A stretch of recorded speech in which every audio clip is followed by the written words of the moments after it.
can't hear the intro.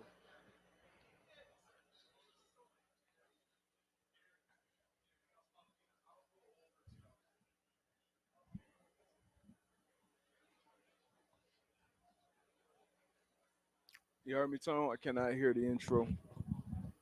I don't know if this is practice or. uh, We live? Okay, yeah, we about to be. All right. Boom, boom, boom. But it don't matter. Welcome back. Welcome back. Day 2 out here for us down here at Media Row out here in Phoenix, Arizona for the Super Bowl. Shout out to FanDuel for this beautiful set. Yes, I'm sir. one half of the man-to-man pod, Darius Butler. Got my co-host, Antoine Bethea. What's going on? What's going on? Like you said, man, day 2. Happy to be Yeah, here. day 2. Happy to be here. February 10th. So we are 2 days now from the Super Bowl. We've been on a couple other shows making our rounds. We done made our picks. Yeah. A teaser. We end up on the same side. We got some special guests joining us today. We got Jeremy Chinn. We got Christian Watson. Maybe a big insider, Jordan Schultz, join us as well. Maybe a surprise guest. Also, man, how you feeling, man? How your week been so far? Man, so far so good, man. Mhm. Getting out of here tonight, man. But it's been a pleasure, man. Obviously, man to man pod. Yeah. We out here first year at the Super Bowl, man. Doing some good things again, like you said. Shout out to FanDuel. But it's been good, man. It's been Yeah. a great time just having the guests out here yesterday, and Mhm. like you said, making our stops. We stopped to talk with Peanut Tillman and Yeah. Roman Harper, man. So it's been a good time. Good time. Yeah, it's been a great time. Obviously enjoyed the show yesterday. Appreciate everyone who tuned in, who joined, who rocked with us. Should be another good one today. Hopefully we get a good game on Sunday as well. We had NFL honors last night. Yeah. So the Hall of Famers, they showed them getting that knock. They showed them getting that call. Always a special moment, always a dope moment. We're definitely going to talk about that. We're going to talk about the current players, MVP award, Yeah. Offensive Player of the Year, Defensive Player of the Year, Coach of the Year, and all these other things coming up, man. But before we get to all of that, special guest, a friend of the show, someone who's been on the show before. This is his second time returning to the show, going into his fourth season. Safety slash linebacker, football player, Dog. a dog down there for the Carolina Panthers. Jeremy Chinn is joining us on the stage, joining the Man to Man Pod once again. Yes, sir. Yes, sir. There you go. There There you we go, go. man. Welcome to the set. What's baby. up, baby? Good to see you. Good to see you. We'll let him get settled. Let him get situated. But like D-Bud said, man, a dog right here. Mhm. Jeremy Chinn, man, can do it all. Play linebacker, play some safety, rushing the quarterback, doing all. Jeremy, man. Happy, man. Happy for you, man. Happy for you. Appreciate you joining the show, man. How you doing? Oh wait, we can't hear him. Hold on. We got to get his mic.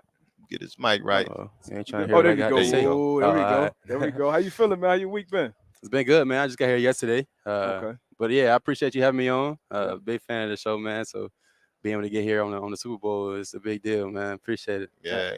Absolutely. Man, I want to jump right into it, man. Just me being in Charlotte, man, and obviously just seeing a lot of Panthers football. You guys just went through a lot. Coaching changes. Yeah. One of your star players, leaving C-Mac, going to San Fran. Yeah. Quarterback carousel. Coach Steve Wilkes, one of our guys, man. Being named the interim head coach, but being one of the leaders on that team, man. Like, how did the locker room handle all the noise that was going on? It really made us closer. Yeah. To be real. Really, this year it taught me so much about the business side of football. Mhm. Just people getting traded and coaches leaving and new coaches coming in and things like that. It really taught me just the business of the game. But I think as far as the locker room, everything that we went through, it just made us closer. Yeah. Going into your fourth year, man. Obviously, AB talked about everything.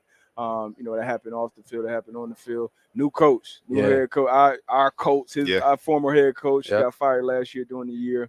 Got hired this year for the Carolina Panthers. You got a new DC coming over as well. Yeah. Evero from Denver. Okay. What's your thoughts on it? I know you met Frank. Yeah, right? I met What's Frank. your thoughts on your first meeting, Frank? Right. I'm excited. So Mhm. that was my first thought. I was just excited. I think the relationship that me and him are going to build is going to be, started from trust. So I think that's important in any relationship that you have. So I'm excited really to get to work with him. And I think the things that he coaches and pride himself on is that it's a locker room led team.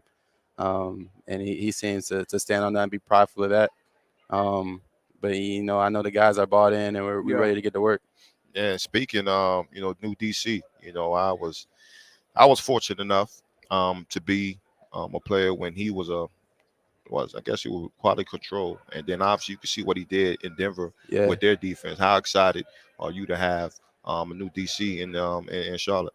Yeah, I'm super excited. I know he runs a 3-4, so I don't know if he's gonna bring that to Carolina, but I'm definitely excited just to get to work with him, see how one he's gonna use me personally, Yeah. but also how he's gonna use his defense and with the weapons that we have, how he's gonna utilize everybody. Yeah. What was it like playing for Steve Wilkes? Obviously, if people see from the outside looking in, that was his. He got one head coaching job, which I think anybody who covers the game, watch the game, know he got a raw deal out there in Arizona and let him go after 1 year. Yeah. Yeah, Felt like he did an incredible job from the outside looking in with the squad down there. You know what happened. Robbie gets shipped off. C-Mac gets shipped off. yeah, And y'all are playing meaningful games, yeah, into December, January. So what I know he's moved on to San Fran now, DC yeah. over there now. But what kind of guy is Steve Wilkes behind the scenes? Man, first of all, I love Steve Wilkes. Mhm. Great man, great leader. Um, but I mean, if you look at the things that he did this past season with the circumstances that he had with shipping guys like Robbie off Yeah. and C Mac, and then just the quarterback kind of carousel that we had going on, just for him to find a way to win meaningful games down the stretch, I think he deserves every opportunity that he's going to get. So Yeah. I'm excited that he's in San Fran now with a good position there. Mhm. He's going to be extremely successful wherever he's at. So I love Steve Wilkes. I'm happy for him. Yeah. Man, let's talk about Jeremy Chinn, right? Yeah. Before you came on stage, I was talking to you and I was like, man, when is that year, man? And you was like, this upcoming year, this is big year for you. I think Yeah. all players we look forward to this time where we can potentially, reach free agency and get that second deal. A lot of players don't not able to Mhm. see that. Hmm. How do you feel? Obviously, you want to go in, you want to focus on team first. You want to do the best you can for the team, but obviously, we play the game to Yeah. get that second contract. Yeah. Like, do you feel any pressure? Going into this season. Obviously, we still in the off season. You feel any pressure, or it's business as usual for you? Nah, I don't feel no pressure. I mean, I'm excited. Yeah, I'm taking a little bit of a different approach going into the off season. One, this is the first off season I'm going into healthy. I, healthy. I That's feel good. I feel great going into the off season. But really, I'm switching up my training. I think that'll be the biggest Oh thing. shit! That'll be the biggest thing for me. What you doing different? I need this. That's Yeah. big. Nah, I'm All I'm season getting I'm important. getting I'm getting with a group of guys, man. I'm training out in California, Mhm. so I'll be with a pro group. Yeah. And I think one thing that I need in the off season is just competing and just that competitiveness, like going against other pro guys, pro DBs, Yeah. pro receivers, all that Yeah. type of stuff. So just competing in the off season, I know that'll carry over, to the season as far as just making plays and just having that extra edge. Yeah, that's what's up, man. I always tell guys it's great to be around other pros doing that offseason. I Yeah. did every Yeah, year. Fortunate to be from South Florida, where it was a lot of pros and a lot of guys from other places Yeah. Come down. came and trained Yeah. down there as well, man. So yeah. appreciate that, and obviously you welcome to stay on the stage with us as we bring our next return guest as well. So Yeah. Chinn's been on a couple times, and now Christian Watson coming off an amazing offensive player of the year, rookie of the year almost season if he'd have gotten there earlier, man. But join the stage now, Green Bay Packers second year receiver now, Christian Watson. Christian Yes, Watson. sir. Chin, drop the slide down.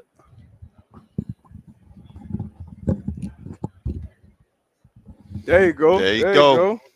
My guy Like that shirt too. Mamba. got the heat on the feet. Yeah, man. A little something. Okay. How your week going so far, man? How your day going out here? It's been good. It's been a little hectic, a little Mhm. crazy, doing all the media stuff, but I've been Yeah. enjoying it. It's been good. Okay. That's good. Real That's good. good, man. So let's talk about the season, man. It's crazy. A few months ago, man, we was in Miami, Yep. and we sat down. We just talking about what you kind of expected from yourself going into your rookie season. And now looking back on that, man, how was that rookie season, your first season, in Green Bay? Man, I think it was a big learning curve for me. Obviously, I don't think it started out the way I had hoped or planned to, but I know God's got a plan, Mm-hmm. and it was all part of the process. I think it was a big learning curve for me in terms of learning the speed of the game, the physical and the mental side of it as well. But I mean, I think it ended exactly the way I wanted it to. I think I was able to prove that the type of player I'm able to be. Yeah. Find some consistency late in the season. I think it went well. That's what's up. Yeah, man. Look, for you especially, you came on late. Early on the season, it was some drops. It was some things. Always some things that happened in that rookie year. But going into that last stretch, when all those games, man, it was almost like it wasn't the playoffs. You hadn't experienced that yet, but it kind of felt like those type of games, Yeah. must wins. How was that? How was that turn or nod? Did you feel it in the locker room? Did you feel it when you going into other stadiums during that stretch? And then at that time, you was a game wrecker. You coming in the games like, hey, we got to stop now. We can't let him beat us. But how was that stretch during your rookie year? No, obviously not having been to the playoffs in the league yet. Mhm. I'm not exactly sure, the vibe around that, but I mean, it definitely felt to me like a playoffs run at the end there. Obviously towards the end, every single game was a playoff game for us. Every single game was a win or way out kind of thing. I definitely felt the flip kind of the switch kind of flip, Mhm. and shoot, it was game time every single day. Throughout the week, Wednesday through Sunday. It was game time, and so I think I attacked every single day like that, and it only made me better. Yeah, man, that's what's up, man. So I kind of look back on my career, and D-Butt and Jeremy, you can chime in as well. I feel like in my career, one of the biggest jumps was from my rookie year to my second season. Rookie year, you don't know what to expect. Mhm. Now that you have a full year under your belt, just looking back, like what are some of the things that you could say, like, okay, Christian, this is something that I got to improve on going into your second season. I mean, for me, the main focus going forward is just continuing to find ways to utilize my skill set to create even more separation. I think I saw it a lot towards the end of the season, but I want to be consistent through the entire season. I want to be dominant through the entire season. So just finding more ways to win, at the beginning of the route and at the end of the route, create Yeah. separation, win on releases, and just be consistent, a consistent playmaker. I want to, whenever the ball's coming my way, I'm trying to make that play. And I think there was a lack of consistency at the beginning of last year, and it picked up at the end of the year. But I'm not trying to have any drop off. I'm trying to just keep on rising. Yeah. Going into the second year and continue to show who I am. That's big, man. Young guy, rookie. You playing with one of the all-time greats at the quarterback position on the field, and then obviously off the field, he's a guy that's always in the headline, always got some things. Because people carry back-to-back MVP. Obviously, this year it didn't go well. But I'm not even going to ask you about him. I want to ask you about Jordan Love because you obviously see him a lot more than most anybody else. Mm-hmm. Do you think he's ready to take that step, whether it be in Green Bay or somewhere else? We know it's the business that'll play itself out. But how do you think about Jordan Love at the quarterback on this level? I mean, I think he's definitely ready. Mhm. I've gotten a lot of reps with him, through OTAs, through camps. And I mean, even in practice during the season, I mean, there'll be days where he'll get, more reps than usual. I warm up every single pregame with him, just catching routes, catching some deep balls, just running the route tree with him pregame. And I think we saw flashes of it, in the Eagles game, the Philadelphia week. We saw a little bit of it. And I think it's just going to come down to, whenever his opportunity is. But I think he's ready for it. All right, I'm put you on the spot, right? You just spoke on the Eagles, right? And we down here Super Bowl, Kansas City, and the Eagles. Who you got? I just been sticking to the NFC. Yeah. I think we put up a good fight against the Eagles, but I think they've been dominant all year. And I'm gonna stay with the NFC. I'm gonna go with the Eagles. What about you, Jeremy? Who you got? I like the Eagles too, man. I'm gonna stick with the NFC. Yeah. So That damn, man. Everywhere that we D go, line, man, ain't nothing to mess with. Yeah, facts. everywhere we go, everybody's on the Eagles, which makes me worry even more because every time everybody's on one side, you got Patrick Mahomes and Andy Reid on the other side that nobody's giving him a chance.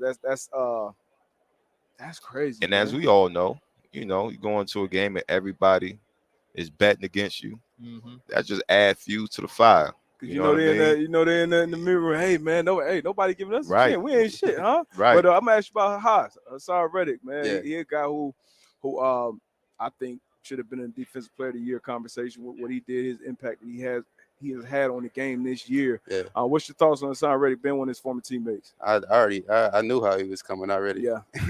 I knew what he was capable of. I mean, Mhm. everybody that played with him did. So I'm excited that he's getting to show it. It's working out for him. So I hope he get a ring this weekend. Yeah. Okay. And go ahead, bro. Go ahead. No, I'm gonna go back to your rookie year real quick, Christian, because you came on the scene where you became one of my favorite anytime touchdown bet. What was your favorite moment from this year and this rookie year, man? We all been through it.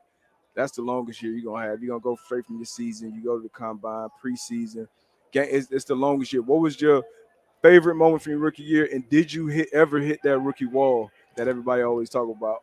Yeah, no, I mean, I was definitely grateful for the entire experience.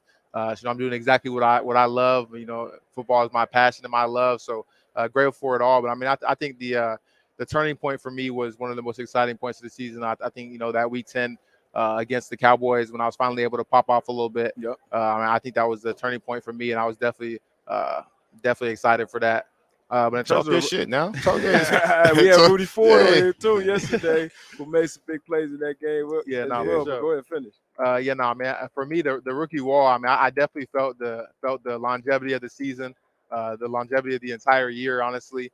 But I mean, for me, unfortunately, I was out here, back, and then out again. Yeah. I didn't go through training camp, so I mean the full length of the rookie wall, I don't think I hit, but I definitely felt the longevity of the season for sure. It was crazy. That's what's up, man. So we had the NFL honors last night.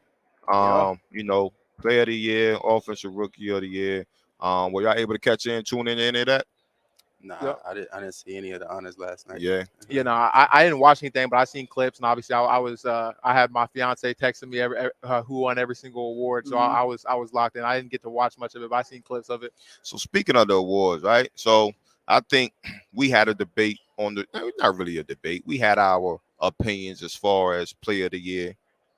D-Butt, you was with MVP. the MVP, yeah, MVP. You Yeah. was I mean, I was with Hurts throughout. The middle. Once Hurts went out and got hurt and missed them last two games, and when you look at what Patrick Mahomes has done all year long, even after losing a weapon like Tyreek Hill, where a lot of people was like, what's the offense gonna look like now? What's this? What's that?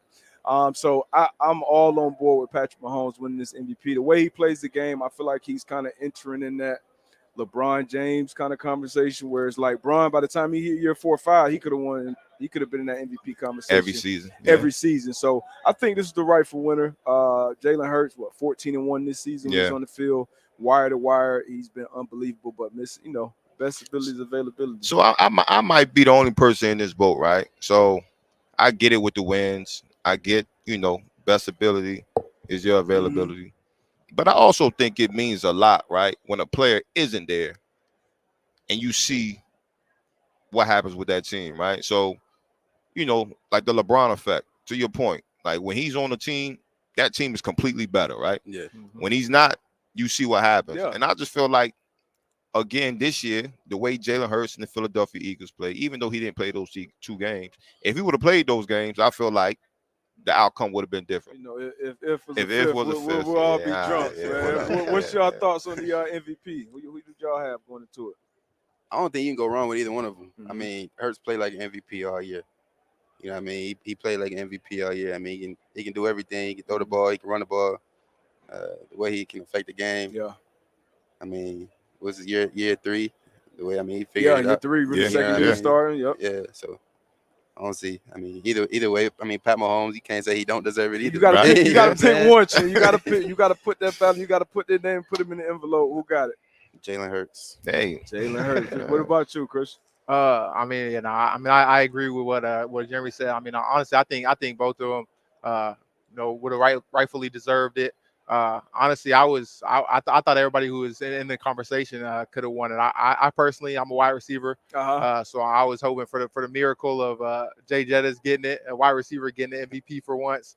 But I mean, that's a long shot nowadays. I feel like it's a quarterback. Quarterback It's gonna be a quarterback every time, unless somebody come out here and do something crazy. Yeah. It's just too. To your point, it's too valuable position. Once that guy goes down, we saw the NFC Championship. Everybody was hyped to see how that 49ers Eagles matchup was going to be. But speaking of the offensive player of the year, wide receiver, Jay Jettis. What's your thoughts on Jay Jettis as a player? And is that one of the guys that you watch? I know he ain't that much older than you, but is that one of the guys that you watch? And who are the guys that you watch around the league?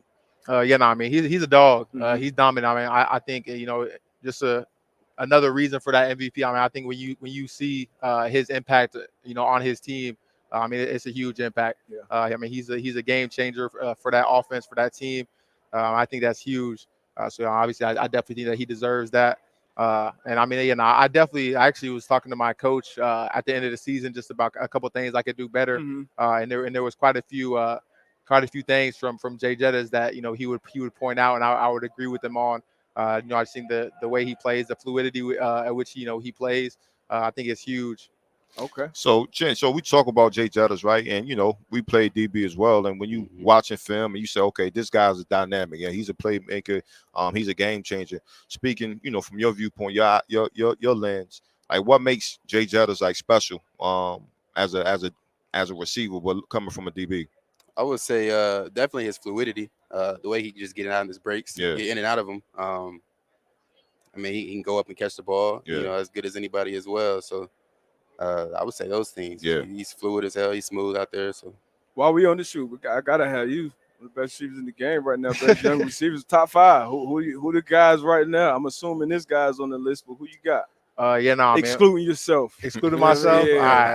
I would have definitely thrown myself in I there already know. just because. But right now, I think I got Jay Jettas, Okay. Jamar Chase. Yeah. It's a tough one. I had this conversation the other day, and I went back and I thought about it, and I wanted to change it up a little bit. But Jay Jettas, Jamar Chase. Ooh, it's not in any order, right? Nah, You no. could- hey, if Yeah. you want to put them in order, No. Okay. I'm good. I'm good. Not putting in order. This is a tough one. This is a tough one for sure. Who do I want to put in there?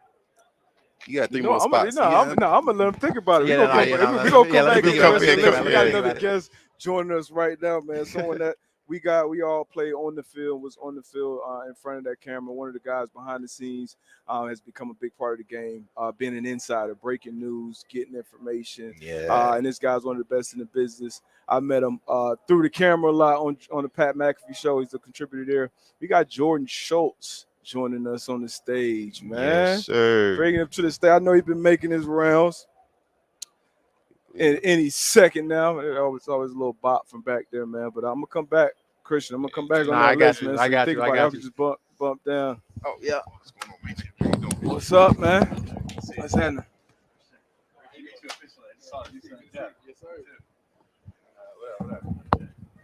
Yes, sir. Hey, thanks for joining us, man. For sure. My pleasure. Hey, how's your week been so far, That's man? the Your best. week out here in AZ been? Better picture of me. You like it? I do like it. I wish we were in that right now. It's been a really good week. My first official Super Bowl for me. Okay. Yeah. I had never covered one before. Yeah. Okay.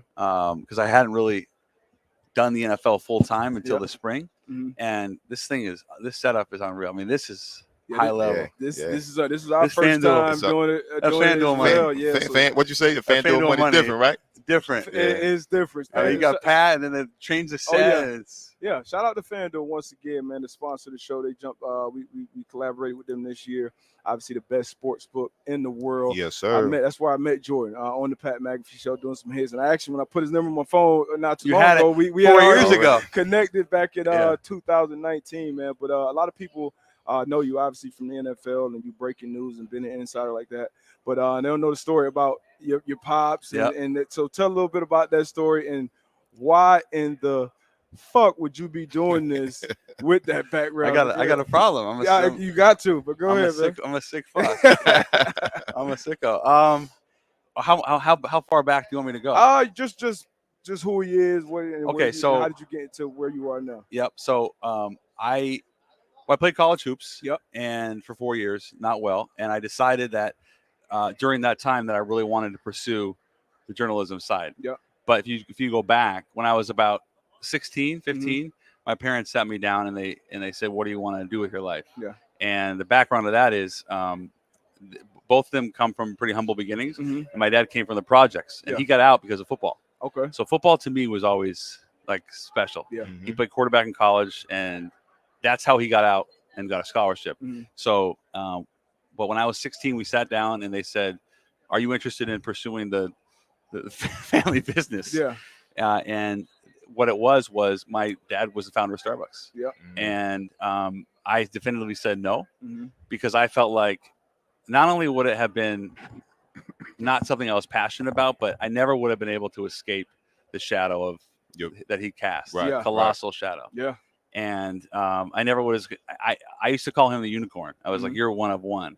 And what is that? Where does that leave me? Yeah. And from an early age, it was you have to find your own path. You have to do something that satisfies you, because if you do something that because of me or because of money, you're never going to find happiness and content. Yeah. And I decided, I think when I was probably 15 or 16, that I couldn't do it. Okay. But it was a long path. Yeah.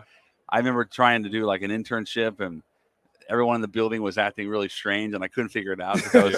Then I put it together. Yeah. So it was ultimately a good decision. But to answer your question, why do I do this? Because I love these guys. Yeah. When I was 14, he bought the Sonics, right? Mm-hmm. And we had an NBA team for 6 years. And as a result of that, I saw firsthand, and the NBA has better contracts than the NFL. I mean, that's guaranteed money. For sure, yeah. But I did see how poorly guys were treated by the media, and I also saw how guys were not getting what they deserved. Mm-hmm. And I remember when I decided to do this, he said, if you're ever going to do it the right way, you have to show it through the player. And then with football especially, I think unless you're a quarterback, it's really hard to create an image. Yeah. I mean, Antoine played 12, 13 years in the league. 14. All-American at Indiana, beat my Seahawks in 05. And unless you're a quarterback, it is tough. Yeah. And so I wanted to showcase what's under the helmet so that they could get their flowers. And I was talking to Jay earlier today. He's a free agent. Like, this man deserves to be paid.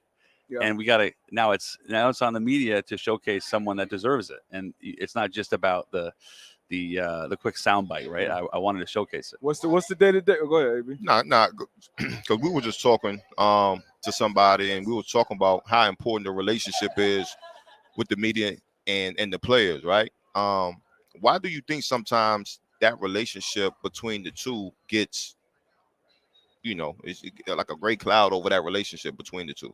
As in, like, the media treats the players unfairly? Just in general, though, because, sometimes just look at T.O., for instance, right? T.O. was a great player. Obviously should have been a first ballot Hall of Famer. Yeah. But it was a reason why he wasn't that first ballot Hall of Famer. And I just feel like it was one of those things, the way the media kind of pictured T.O. Why, like, in your eyes, like, why does that happen sometimes? Is it just, could it be the player? Is it the media side? Does both sides kind of have, equal? T.O. is probably one of the best 3 or 4 or 5 receivers of all time. Right. Yeah. That is one of those ones where you look at it and you say something is seriously wrong. Yeah. Because it's media holding vendetta against a player that maybe they didn't like, or he didn't give access to them, or whatever it is. Mm-hmm. And that's wrong. So I think I don't know if it's jealousy. I think, like anything else,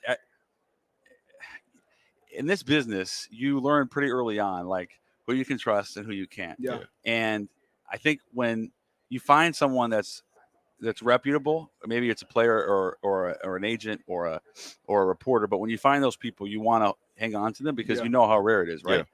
But there are a lot of examples throughout the day or the course of a week or a month or a year where you might feel like someone owes you something. Mm-hmm. This is not me, but this is how I think reporters do feel. Yeah. He owes me something.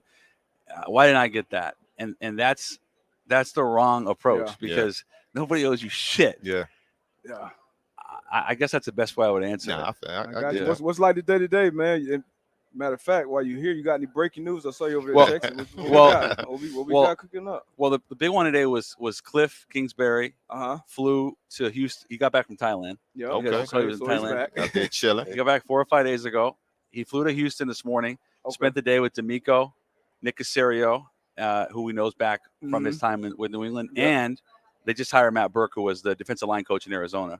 He does not want to coach in college. He wants to be in the NFL. And the real question is, do I want to wait a year, take some time off, or do I want to get right back into it? Yeah. And the Houston job is the one job he feels like this is a great setup, because D'Amico is A+. Yeah. Great hire for the Texans. Amazing. They have $40 million in cap, and now they're going to start and rebuild it. But I think he felt like there was a lot of dysfunction in Arizona, and he needed to get out of that. and he didn't want to be attached to that anymore. Yeah. So I look at Houston, and this is I can reset. Which way you going, Houston? If you're Houston, man, if you're the top of Ask that these draft, guys. you take a quarterback. I'm asking everybody. You take a quarterback, or you take a guy like Will Anderson, who'll probably be there. Like, which route you think Houston goes with the new hired head coach, with DeMeco Ryan? Man, I'll say if a quarterback is there, if a quarterback, Quarterback's gonna be there. For sure. well, if a quarterback Bryce. is there that you Bryce, absolutely like, you got Yeah, you yeah, gotta love. love. Yeah, Yeah. not like, you gotta love. Yeah. You have to love, because DeMeco's been on record saying that you can obviously, you got to have a quarterback to win in this league, but you got to have some guys in the organization that you can build on, you build around, defense, offensively. So if you don't love the guy, I think you go elsewhere. All right. Where'd you go, B? I think I'm going Will Anderson, man. I'm not in love with any of these quarterbacks outside of C.J. Stroud. Honestly, that's probably my favorite quarterback in this draft. I don't know how much y'all been tapped in with these young guys. I'm not tapped in enough yet. But C.J. Stroud would be the guy I would go with if I'm going quarterback. But Will Anderson is one of them dudes that I think in a couple of years being a Defensive Player of the Year conversation. Yeah. Matter of fact, that's the next award we're going to get to, Defensive Player of the Year from last night, NFL Honors. Nick Bosa won that. On this show, about 5-6 weeks back, we'll have the conversation. Michael Parsons at that point, I believe, was like minus 400 to win. I said, I said Nick Bosa's sitting here plus 1,400 right now. On the best take it? defense in the You league. take it on FanDuel? And I didn't take it. I didn't take it because but he didn't believe it. I did tell the listeners though. He did not believe so it. Nick Bosa wins the MVP. I'm gonna ask. Obviously, we got a defender, we got an offensive player, we got an insider.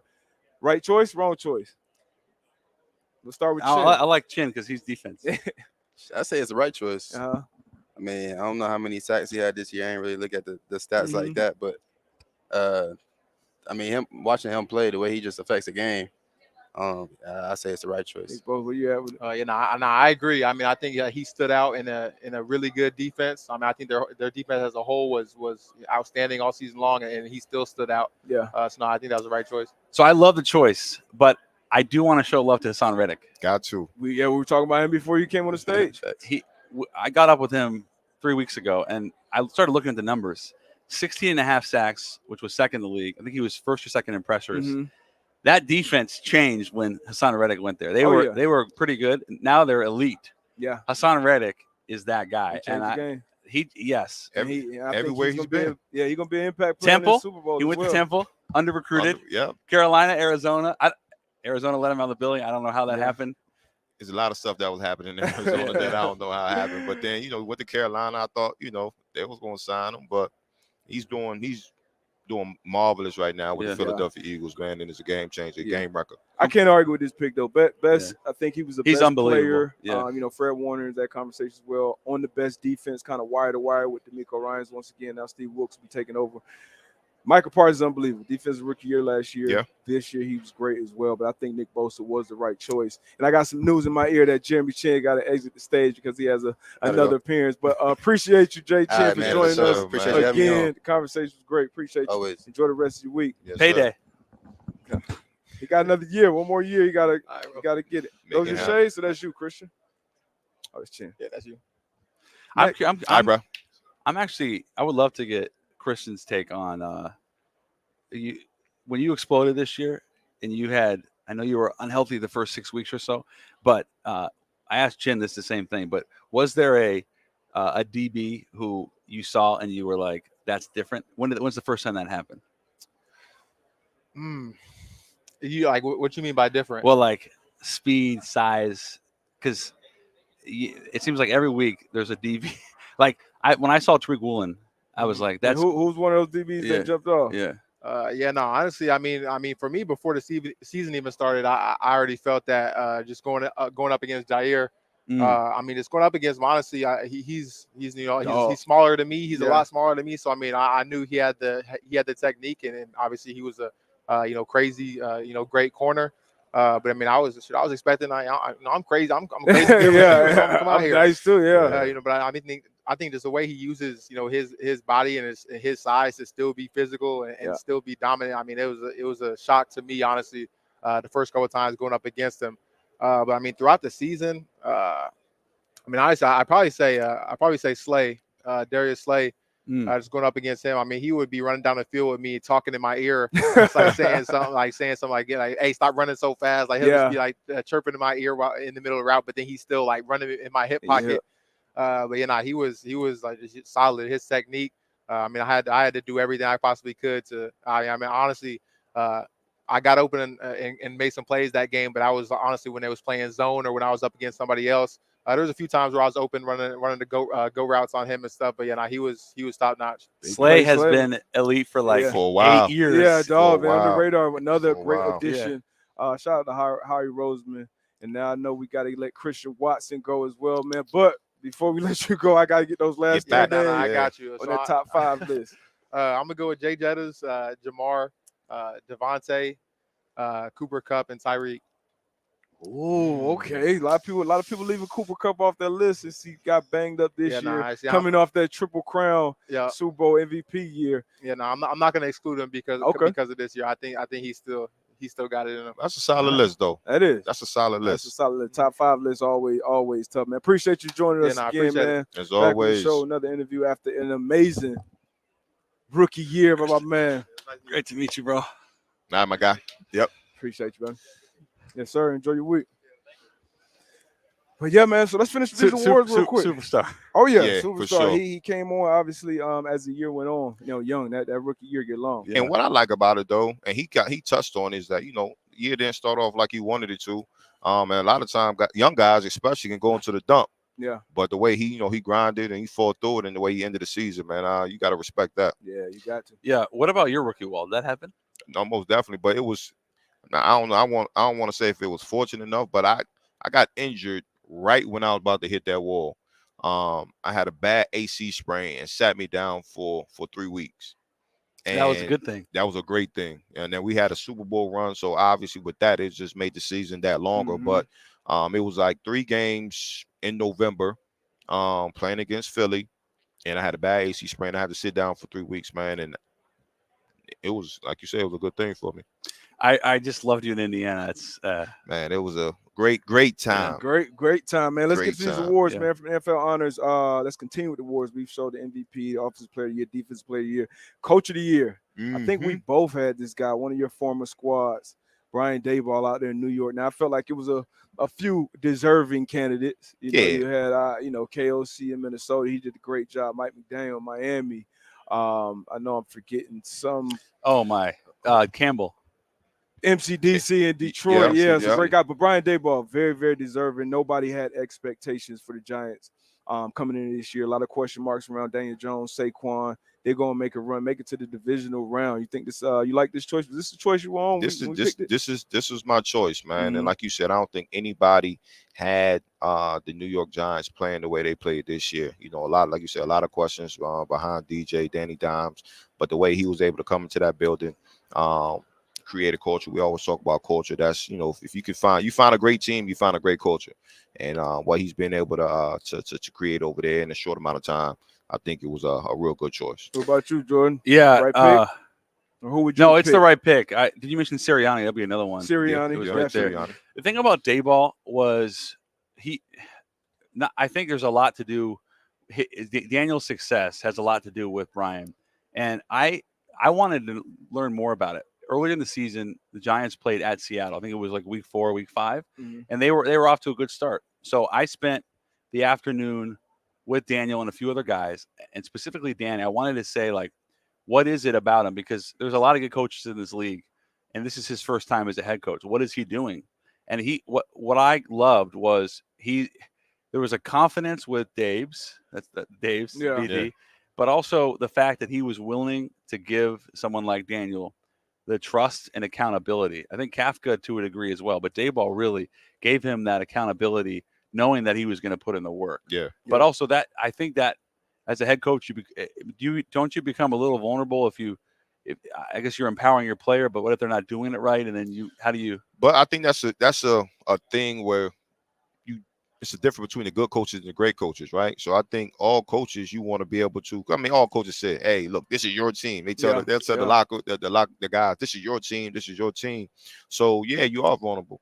And I don't think vulnerability is a bad thing, but obviously, you know, when it comes to a time when you got to reel it back in, that's when great coaches they do that. Yeah, and that's the trust that's created. Yeah, Yeah. got to. When you get to those moments, And the other guys in the locker room, they see that. yeah, They see that. And you know, you can build off of that. yeah, I that is an unbelievable hire, and it was a hire that not everyone was like, oh my god, he's the first time head coach. He did it. Yeah, So, he knocked it out of the park, man. Yeah. After that, offensive rookie of the year.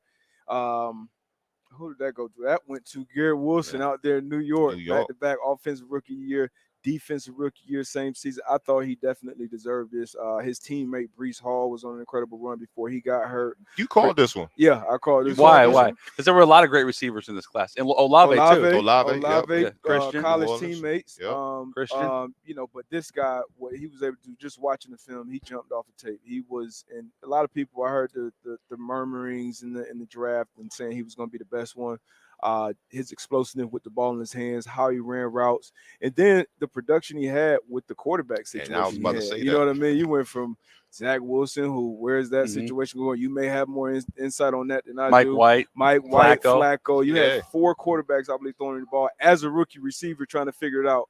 And he still balled from wire to wire with those expectations. So I think he deserved this award for sure. Kenneth Walker out there in Seattle was another. Yeah, could have been another good one. Brock Purdy, if he played 2-3 more games, maybe. But I think Garrett, I think he deserved this out there. Man, and obviously, you know, we talk about the offense rookie of the year. We go to defensive rookie of the year, same team. The Jets, they have some. Yeah. They have some. They 1 or 2 players away. Quarterback. But they have some. That's it. They have some. They have some, man. So, like you said, defensive rookie of the year, Sauce Gardner, didn't play like a rookie at all. Played like a seasoned vet out there on the island. Number 4 obviously, the right choice. I know we talked about Woolen too. Yeah, we talked about that. Picks. When we will talk about that, we will talk about Tariq Woolen, man. Played exceptionally well out there in Seattle, man. But great choice here too. Yeah, let me just say about Wilson. He was a great high school basketball player. He was one of the best athletes in the draft.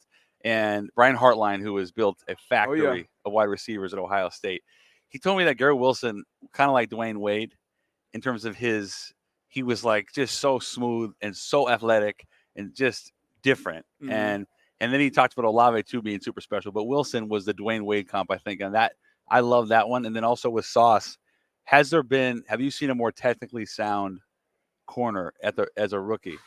Last year. Surtain. That's what I'm saying.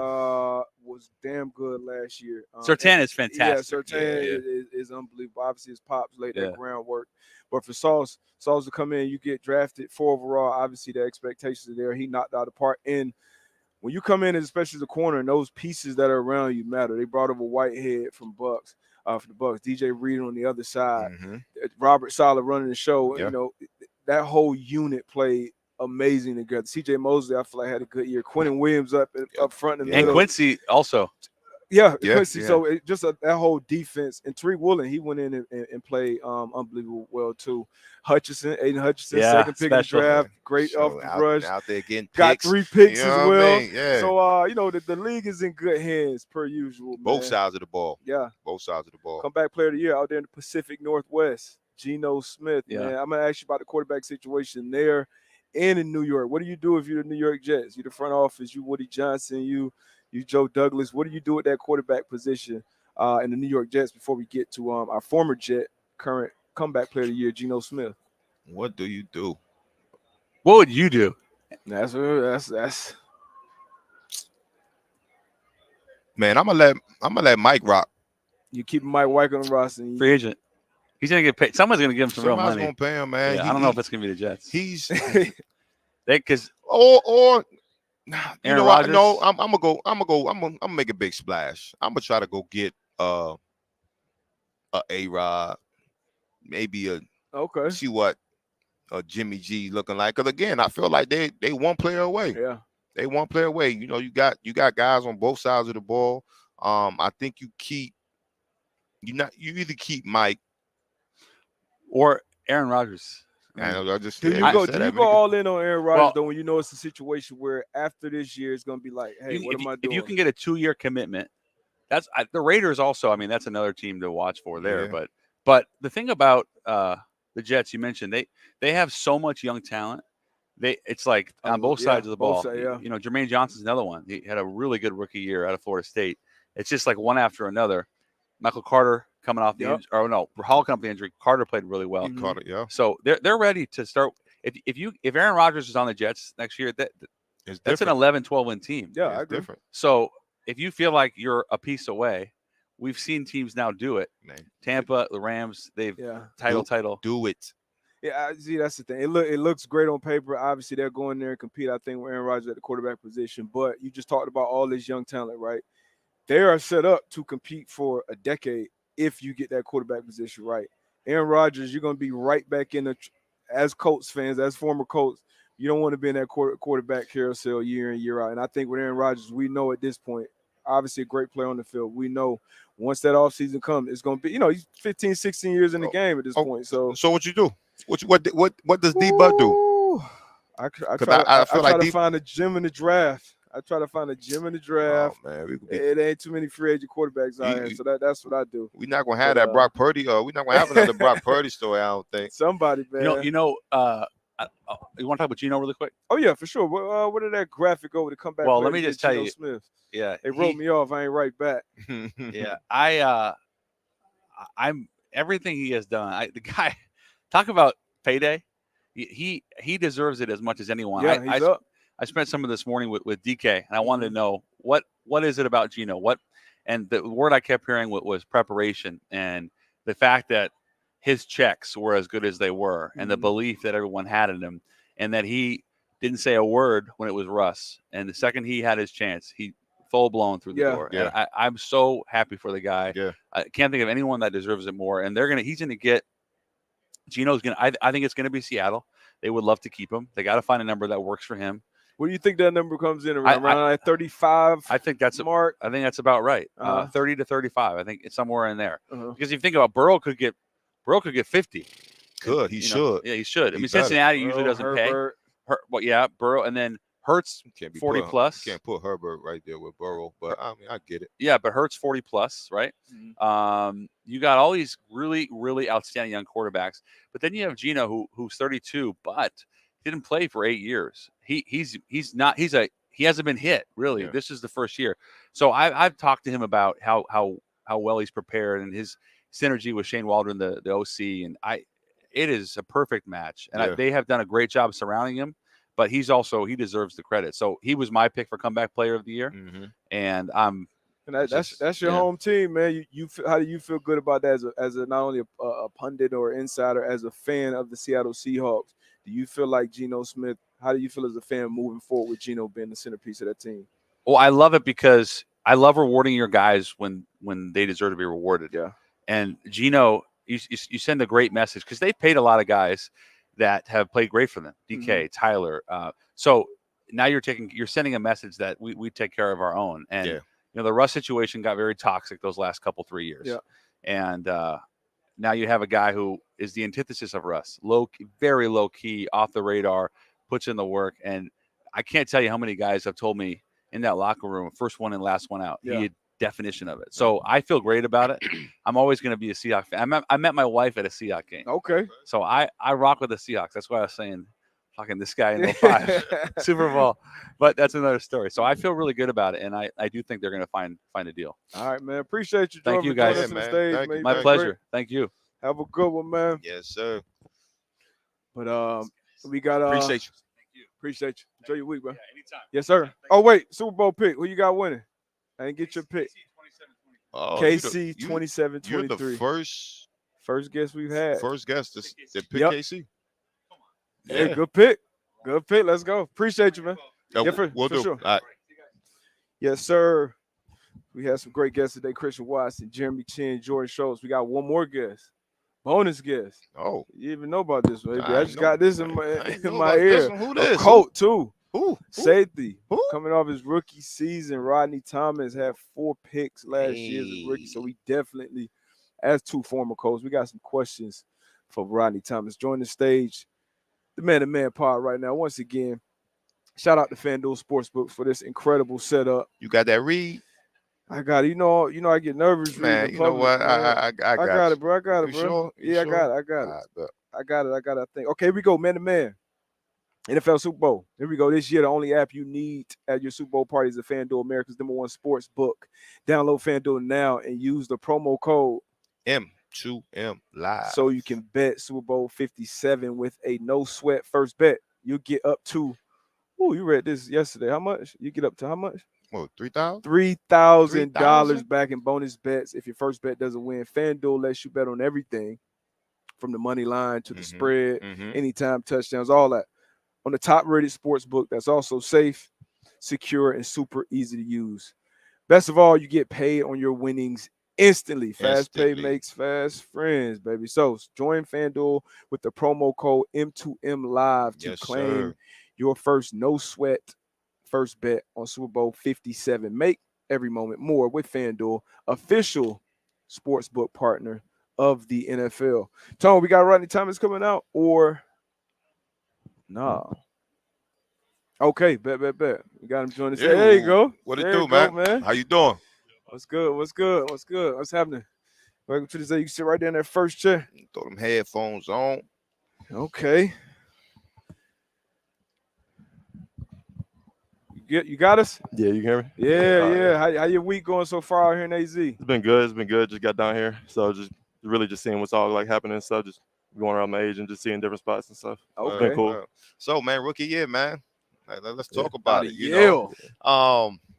So obviously, two former Colts up here. We keeping tabs on the Colts. I don't think that it went as anybody thought, but for you though, coming on as a rook, man, you got 4 picks. I think the most by a rookie in Colts history, man. Like how was your first season? No, it was definitely fun, exciting. Learned a lot, experienced a lot. It was just good to be out there, just able to fly around, just help the team out and stuff, make some plays. Yeah, real cool.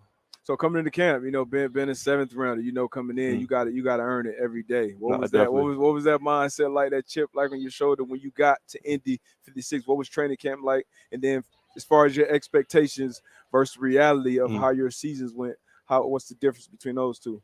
Definitely. But just as far as like, I feel like it wouldn't have mattered if I was like 7th or undrafted or first. Like my mindset would have been the same either way. Like you're all on the same playing field once you get there. You just gotta come in there and make a name for yourself, earn a spot. So then that's just what I was trying to do is every day, just get better, just be able to find out, just get with the vets and different things like that. Just figure out different things that they did to make them successful. It was a bunch of good veterans on the team and stuff to look at, all real helpful and stuff, all real talkative, just always helping me out and stuff like that. So it was real good environment to be in, rookie year for sure, like to walk in. Nah, that's dope, man. Just finish up your rookie year. I was talking to Christian earlier, Christian Watson, and again, that year 1 to year 2, I feel as though for me, that's when I made my biggest improvement. Looking back on the year, like going to the offseason, what's something that you feel as though you could work on to improve to be a better player next year? Definitely. I would say my eye control, my feet, just man to man in general, just so you can just be versatile and just be able to play every spot in the secondary. I played a lot of back deep in the post and different things like that. So just being able to just work on just different things that like I'm not doing all the time, just so I can be that much more accessible, that much more like available to be able to move around, bounce around, play anywhere that I'm asked to, anywhere I'm needed. Basically. All right, I got a 2-part question for you. Number one, you're welcome to the league moment or your favorite pick, whichever one from that first year, and then what it's like playing for Gus Bradley. Been a D coordinator, obviously he's been around the league for a while. Reports are they're not allowing him to leave. You guys don't have a head coach right now. They want to keep Gus Bradley on the staff because I think you guys did a lot of great things defensively this year. And as we know, we all defenders up here. You got to depend on those other 2 phases as well. The offense got to move the ball, put up points to, it all got to work together. But for sure. Favorite moment from your rookie year, and then what's Gus Bradley like behind the scenes as a coach? I'll start with Gus. I loved playing under Gus. Like I said, it was a bunch of things like coming into like as a rookie year that I couldn't have been more like thankful for, like to walk into as like an organization, brotherhood on the team, and then like coaching staff wise about as far as them like caring about the players, being like real like energetic, like they love what they do, so there's energy like in everything they do, so that just brings the best out of like the players themselves. It makes you want to go that much harder and different things like that. So but like you were saying too, like everybody else was saying, like we like Gus. I like him. Like I said, he cares about his players, and he just wants to see us do our best. And he wants to see us succeed, different things like that. And I'll say, like, welcome to moment. Everybody had one of those. Everybody. Let me think. The one that everybody like was talking about the most, I guess, was when like I had came in like versus the Chiefs, and Watson had came up the middle for like the pass. He kind of got open, and I had ended up getting over there and just trying to make a play on the ball, whatever. And that was like the big play that everybody was like gassing up and like different things like that. So I mean, like, I never really looked at it like personally. I guess like me as like a welcome to moment. Like I just try to take each play like the same way. Just try to make every play that I can. What was your favorite pick? You got 4 of them things early. Hey, it don't happen like that every year, man. You come in 4, so now that's your. I dropped a couple too. I got to bring them in. Yeah, you never forget those. But that's your floor now, man. What was your favorite one out of the 4? Let me think. The one.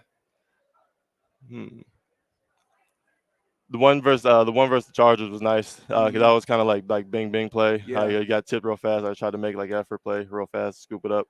I got lucky. I grabbed that one in. I wish I could have stayed on my feet a little bit more. Tips and I get some yards. Gotta have those. Nah, yeah, but for sure. But like any play is real good. I'm trying to make as much plays as I can. Yeah, man.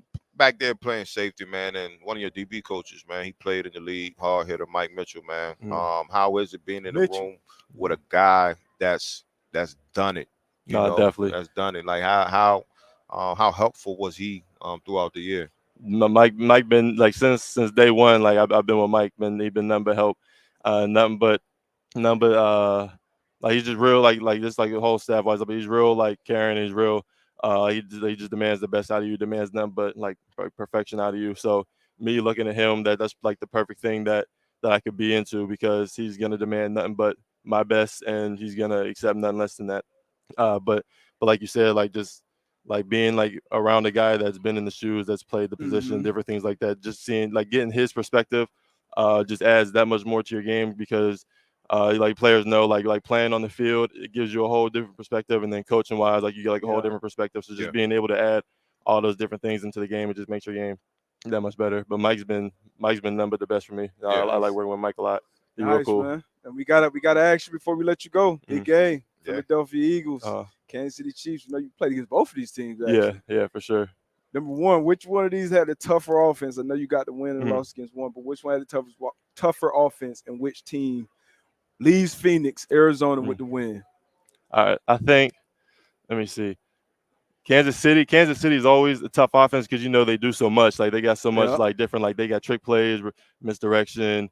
Mahomes, he extends plays to the last second, so he's always looking to throw up until right to the line of scrimmage. So you always got to be ready with that. And then you look at the Eagles; they do this. It's the same thing over there, like misdirections, trick plays, good in the screen game. And then like you got Hurts, you add him like to the running game and stuff, a bunch of design runs, so it makes you play 11 on 11 a little bit more. So your defenses know like the challenges that proposes. But as far as like playing on team versus team, I don't really got like a team that I think's gonna win. I got on both teams. Somebody got somebody got had an upper hand on the Chiefs, and then Miles on the Eagles. So hopefully they both have real good games. Okay. And they both play offense too, so they can both do real good and not have to worry about the other. Yeah. So hopefully we both got the Eagles, man. 31-24 is what I went with. Which and I think I went 28-21. Okay. Yeah, I think we were 7 point. Yeah. So. Yeah, man. Say, last show of the year, man. Last show of the football season, man. Been a great run, man. Great run. That's what's up. Shout out for holding us down. I just got something in my ear that I did not know. We started this thing back in July 2020, right in the middle of the pandemic. Today, last episode of the year is our 300th episode.